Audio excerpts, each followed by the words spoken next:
Hello and welcome to this video tutorial on basic PC maintenance.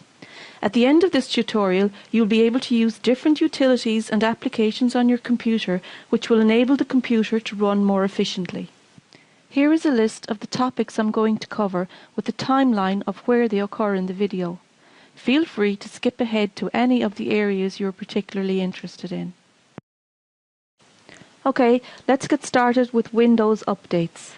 At the end of this section, you will be able to check for and install the latest Windows updates from Microsoft and be able to set your system to automatically check for these updates.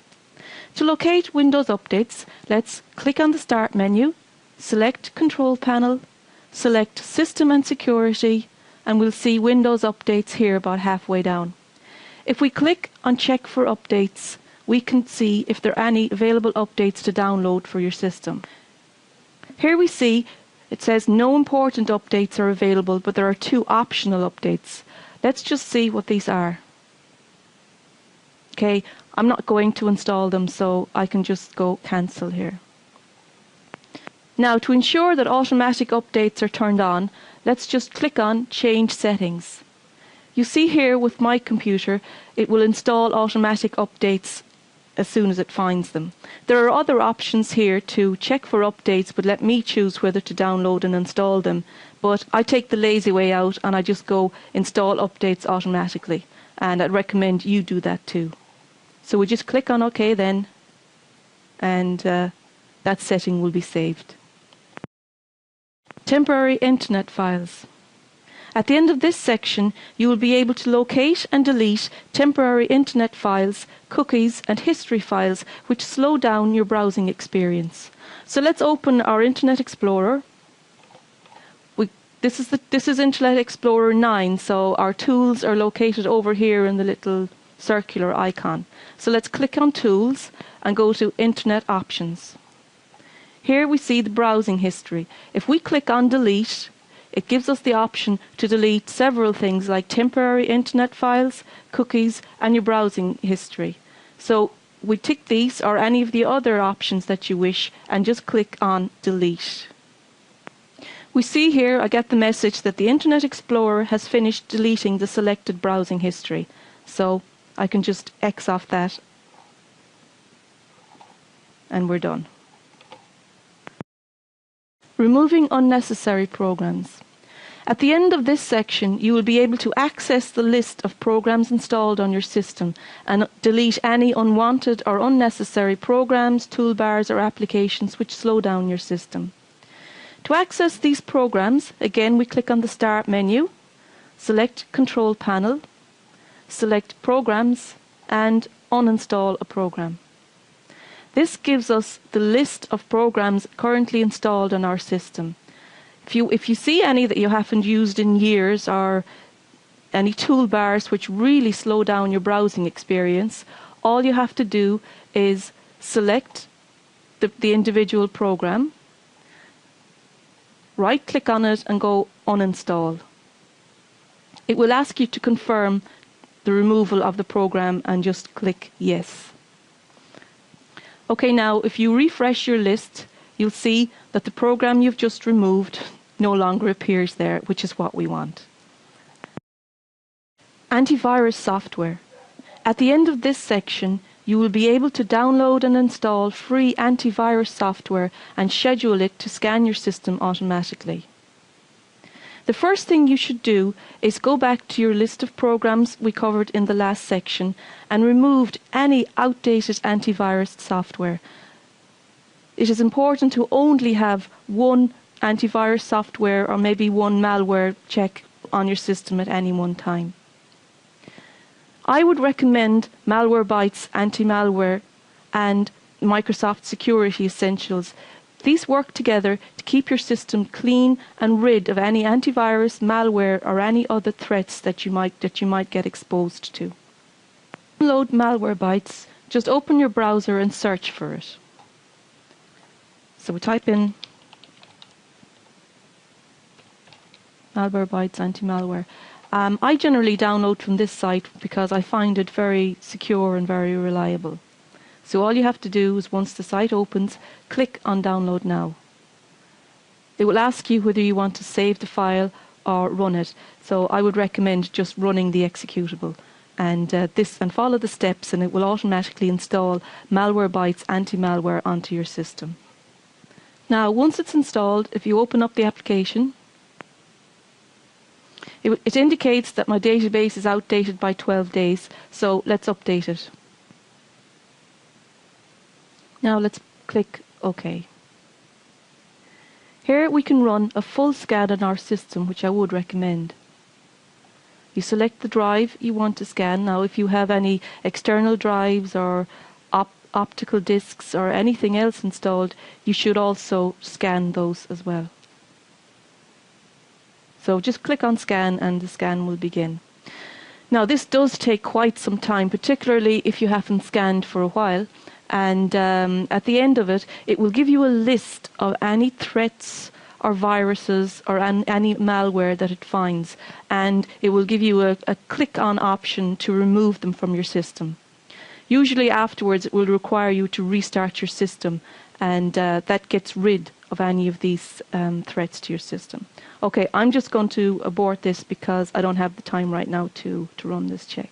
The second antivirus program I would recommend is Microsoft's own Microsoft Security Essentials, which is a free antivirus software. To find it, just go back to your browser and type in Microsoft Security Essentials. Again, we can just download it from download.cnet.com. Again, follow the same procedure. Click on the download link and run the executable. Once it's downloaded and installed, you can check again for updates. Here it tells me my virus and spyware definition status is up to date. Again, you've got scan options, a quick scan, a full scan or a custom scan. I would recommend to run your full scan, particularly if you haven't scanned your machines for a while. With Microsoft Security Essentials, you can schedule it to run at particular days or particular times, and this option's here. So I'd run a quick scan every week at around 2 a.m. in the morning, and you can set these things to run whatever is appropriate to you. Okay. Disk cleanup. At the end of this section, you will be able to navigate to the system tools and run the disk cleanup utility. Disk cleanup removes unnecessary files from the computer, thereby freeing up disk space. To find disk cleanup, we go to the Start menu, select All Programs, Accessories, System Tools, and here is our disk cleanup. We double click on it and it will open. When it opens, as you see, it checks or calculates how much space you will be able to free on your hard drive after the cleanup is complete. Okay.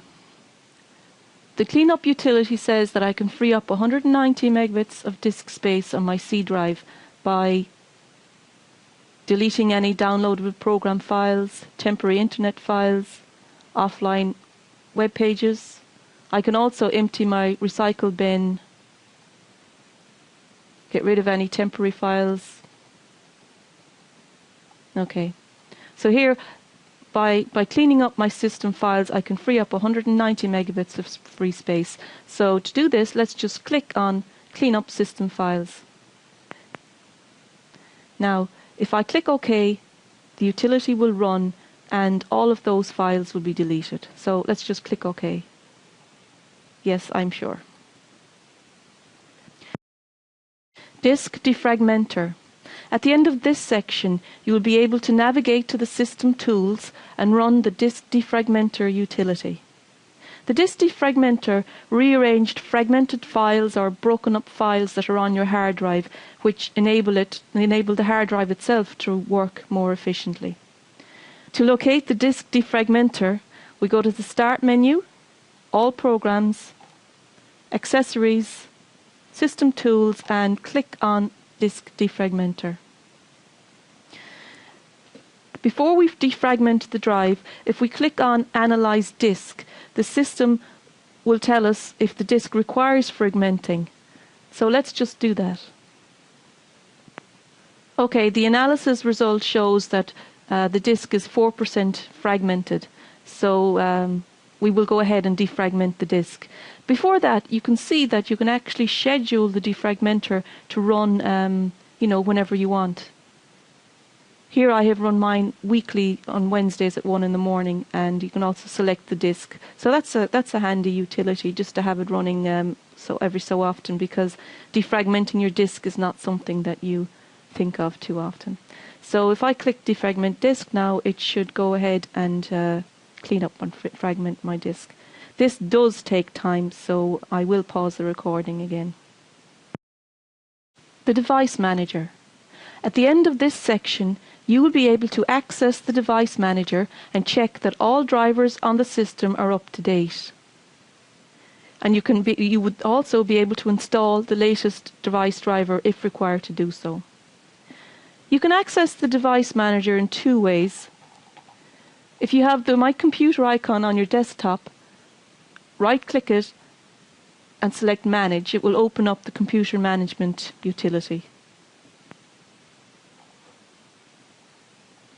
Alternatively, we go to Start menu, the control panel, under System and Security, and we'll see the administrative tools are located down here, and click on Computer Management. In Computer Management, we see the Device Manager listed here to the left. Just select your Device Manager. It lists all the devices on your system, and if any of them show like a yellow asterisk or star or question mark, that would indicate that the driver is not up to date. So what you should do is click on it, and it says here the drivers for this device are not installed. Maybe I don't have a second PCI bus. In any case, what you should do is click on Update Driver, and it will ask you, do you want to either search for the drivers on a disk or search it through the internet. You can select whichever is appropriate for you and install the updated driver. The virtual memory. At the end of this section, you will be able to increase the virtual memory of your system. The virtual memory affects how fast your system can carry out tasks, and increasing it will improve the performance. It's actually like adding more physical RAM to your system. To find out what virtual memory is set at, we go to the control panel, System and Security, and click on System. To the left here we see Advanced System Settings. So we select it, and under Performance you see that virtual memory is included here. So we click on Settings, again click on the Advanced tab, and click on Change the virtual memory. I've already customized mine and increased my own virtual memory to 4 gigs, and that's more than adequate for my system. But here, you have to, when you're changing yours, you have to give an initial size and a maximum size. You see here for my system, it says the maximum size was 8 gigs and recommended was 2878. I set mine to 4. You can set them to whatever value that you want. So when we choose our settings, we press OK and OK all the way back to apply the settings. Now, if you change your virtual memory, you will require a system restart before the changes come into effect. So you should go and do that.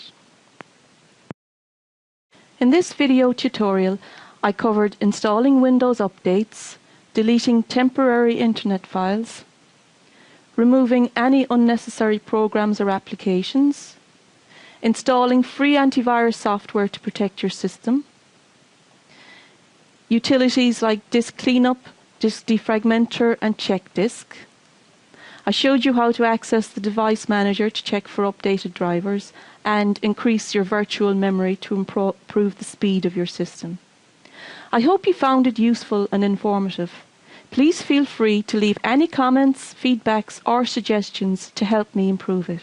Thank you for viewing.